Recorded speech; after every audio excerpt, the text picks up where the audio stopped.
तो आइए किस्त 249 की गहराइयों में चलते हैं। आज काफी कुछ हुआ, खास तौर पर वो जवाहिर की धमकियां। जी हाँ, और फिर रिवा के कत्ल का वो इंकशाफ। काराबे खानदान पर तो जैसे कयामत टूट पड़ी। बिल्कुल, दिलान का गुस्सा तो समझ में आता है, लेकिन बारान वो सब्र और इंतकाम के बीच में जैसे फंस गया। और बाकी किरदारों की जिंदगियों में भी हलचल कम नहीं। ये सब गुफ्तगू फराहम करदा मवाद पर ही मबनी है। शुरुआत वहीं से करते हैं, जवाहिर की कॉल से। सबीहा को फोन किया।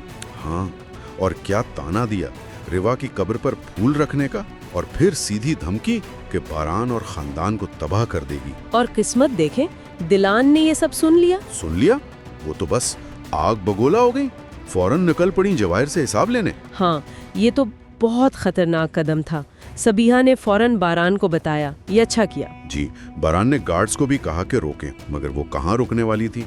मौका मिलते ही टैक्सी में निकल गई। इनका इस तरह जाना, मतलब वो कितनी तकलीफ में होंगी। फौरन इंसाफ चाहिए था उन्हें तो। शुक्र है बारान ठीक वक्त पर पहुंच गए, बिल्कुल ठीक वक्त पर। हाँ, वरना तो पता नहीं क्या हो जाता। उन्होंने दिलान को रोका। और फिर दोनों के बीच वो बहस, दिलान का इसरार कि अभी बदला लेना है और बारान का समझाना कि सब्र करो, वक्त आने दो। बहुत शदीद लम्हा था वो। और वहीं बारान ने वो बड़ा राज खोला। आखिरकार बता ही दिया कि असल दुश्मन रिवा का कातिल वो जवाहिर है, पहले दिलान के सामने और फिर अपने वालिद कुदरत आगा के सामने भी।